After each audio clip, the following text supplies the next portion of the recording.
Hi guys, welcome to Cognitive Hub Talent Tutorials. In the previous lecture, we have seen about how to normalize as well as how to do the parallelization using the T-parallelize component and a lot more components.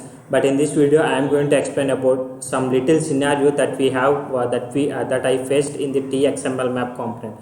So normally in the XML file, we will be having the loops, and I already mentioned how to use the TXML map. But in this video, I am going to explain about how we can add loop elements and how we can retrieve if we have a many loop elements inside the tags.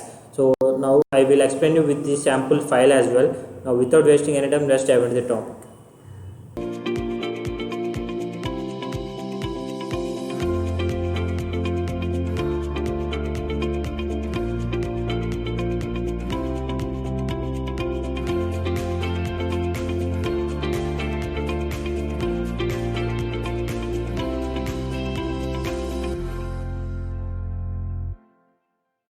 So okay guys, as I said, okay, let me close all the tabs.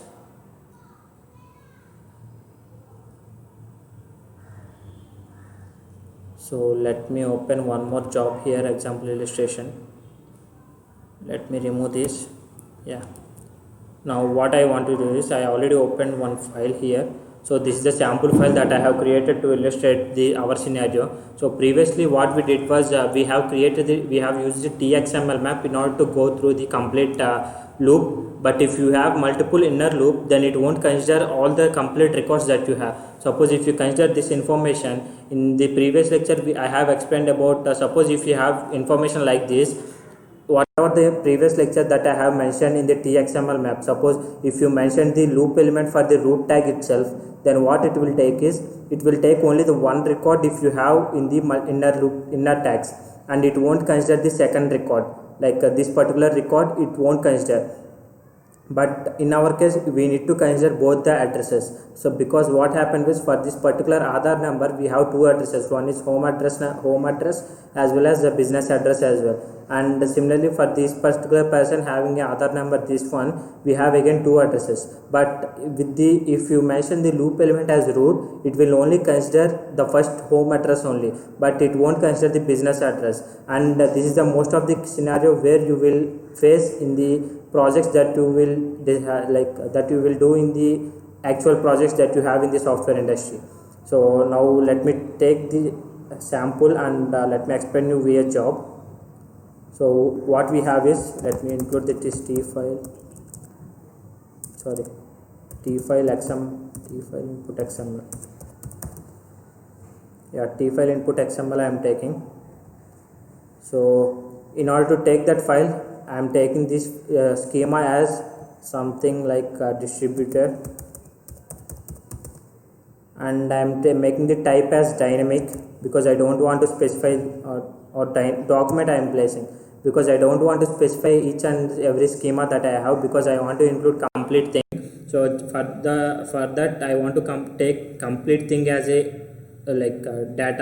complete data as a one schema. So that's why I mentioned it as document. So it will take complete document as an input and it will pass to the next one. So that is why I make it as a document here, and this one the path is present here,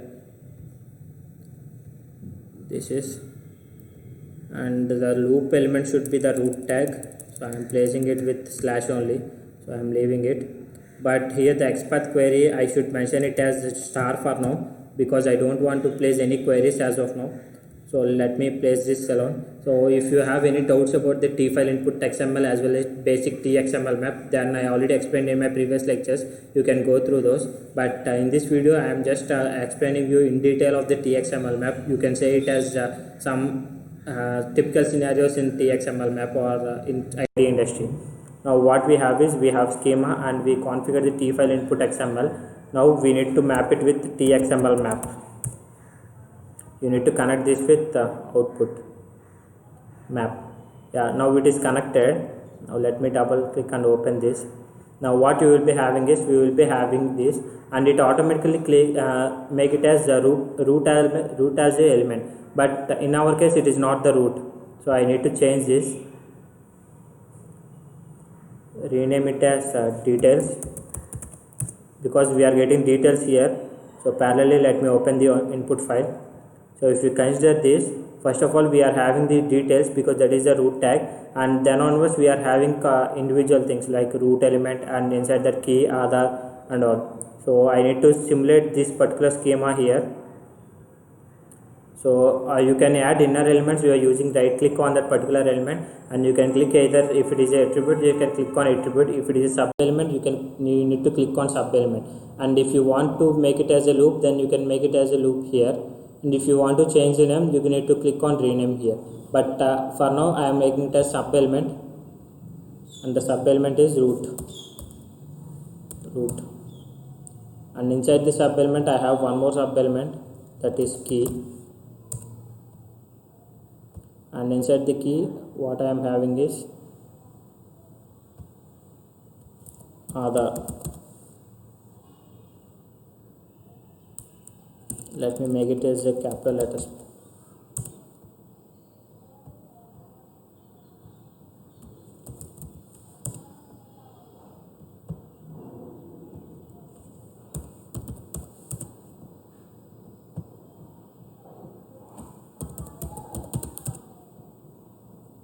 So Aadhaar is the one thing, and again inside the root we have one more thing,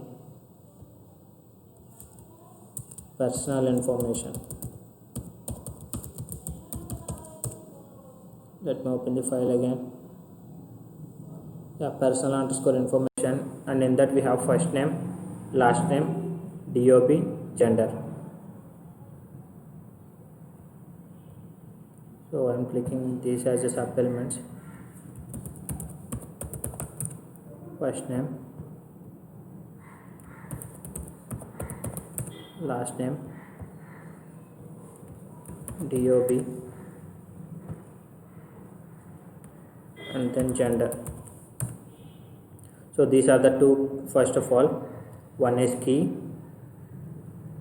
one we are having key, and then personal information, and then address. So inside address we again have ADD.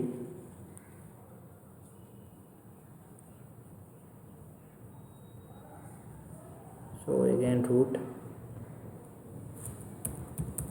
address,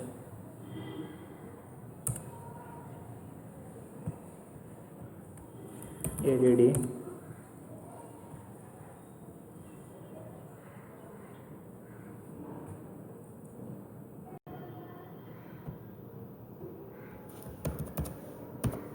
ADD type.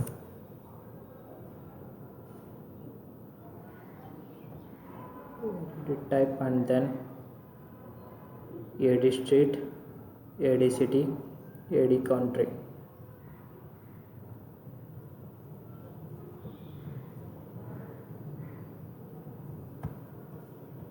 AD street, AD city, and then AD country. That's it. So these are the things that we have in the output, and these are the schema that we are getting repeatedly. So if you consider the below one, this is also is contains the same thing. So we are done with the XML schema and the complete thing. Now let us see what we will be getting if we mention the root element as a loop element. So I am clicking loop here. So now let us see what is the output that we are getting. The output, let us now I am mentioning it as out1, and let me paste this Aadhaar first and all the names, and then similarly address also. Oh sorry, let me delete this.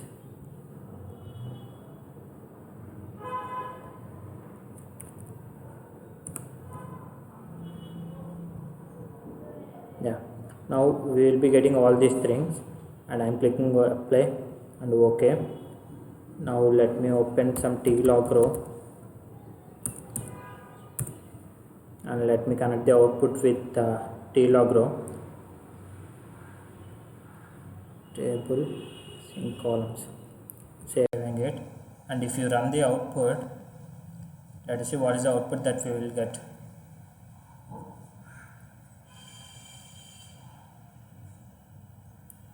So it is showing some error here. Get not checked when the tape is knocked. Oh sorry, I think there is something we need to check. Yeah, we need to check here get notes. I am running it again. So if you observe this, so let me open this in a measure file. So if you consider, we are not as I mentioned again, we mentioned the loop element as the only one thing, like we mentioned the loop element as root. That is why we are getting we mentioned the root element as root. That is why we are getting the only home addresses. We are not getting the like business addresses for this particular usernames and this particular Aadhaar numbers. But what we want is for this particular usernames and for this particular Aadhaar numbers, we need to have this business address as well. So for that, what I am doing is I am changing a little modification here. Let me do that. So instead of making this element, and one more thing I want to explain you. So you cannot make both parent as well as child element as loop elements. You can make multiple child elements as a loop elements, but you cannot make one single parent and one child as a loop elements. So if you do that, it will ask for a pop-up like both parent and child cannot be as a loop elements. So here the root is a loop element, but key is not a loop element. So I am leaving that. So if I do the loop element here, so it will remove from the root. But what I want is, I don't want here root element. I don't want the root element for key. I am leaving because I don't want to repeat key repeatedly. What I want is, I want to repeat address repeatedly and personal information repeatedly. So I am making this personal information as repeatedly. So I am making this as loop element, and I want to make address as a repeat loop element. So yeah, that is how you can make multiple loop elements. And if you do that, we will be having some issue in the right side. We need to specify one loop function. So how you can specify that loop function is, if you click that, we will be asking for some loop XPath query. So if you click plus button here, it will just found some sequence. So just irrespective of the sequence, what the sequence will do is, it will just give us the number. What is the number you want to loop? Here we don't have the multiple tables and we don't want to loop continuously. That is why for now let us make it as a 0. That means this is the first sequence, that this is the first loop that is going to execute for this particular output. So if you go this, so the loop element that you want to do is for address. So that's why I am making it as address. I'm clicking OK. I am clicking OK and saving it. Let us run. If not, then we need to change a little more. Yeah, if you see the output now, so the output is having one single user, Mahesh, and with the same Aadhaar number, we are getting both home address as well as business address. And similarly for Prakash, with the same Aadhaar number, we are getting both home address as well as business address. So this is how you need to do. So what we did previously was, we have the loop element as either for root or either for details. But now if we do that, it only considers the only first element, like a first element of that particular tags, and it won't consider the loop element inside that. But what we need is, inside that we need a multiple loop elements. So that is why we considered inside elements as a loop elements. So that is why it got successful. And whenever you make a couple of things as a loop elements, it will ask what should be the output sequence, like which element it needs to loop. So if you make here, it will ask wherever the loop elements are there, it will automatically, that particular XPath query will come here, and just you need to drag and drop just you need to select whatever the path that you want. Here what is repeating here, address is repeating. Suppose if you are repeating personal information as well for one particular other, obviously it won't be a scenario, but in some cases if you are repeating both the personal information and addresses, then you need to select two sequences here. One is for address, like whichever you want to execute first. Suppose if you want to execute personal information first and then addresses second, then you need to second addresses. So what it will do is, it will first of all, the first sequence gets executed, and then it will go for the second sequence and do the looping and all. So if you have multiple things, then it will do such type of things, but in our scenario we are only repeating only addresses. That is why we only kept one sequence here. So this is the changes that you need to do inside the txml map if you are if you want to do looping inside the nested tags. So this is all about this, guys. This is all about txml map with inside nested tags. So that is all about this video, guys. Thank you for watching.